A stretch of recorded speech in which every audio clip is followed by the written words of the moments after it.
Kira-kira 2,600 rumah kekal akan dibina dalam masa terdekat untuk penduduk yang terjejas bencana banjir dan tanah runtuh di Sumatera, Indonesia.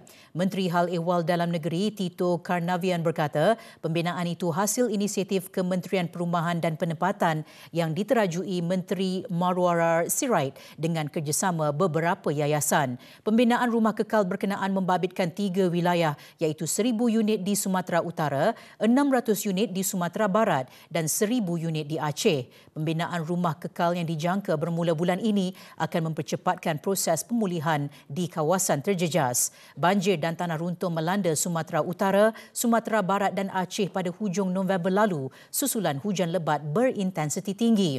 Data Agensi Pengurusan Bencana Nasional BNPB merekodkan jumlah korban meningkat kepada 1,071 orang manakala 185 lagi masih hilang.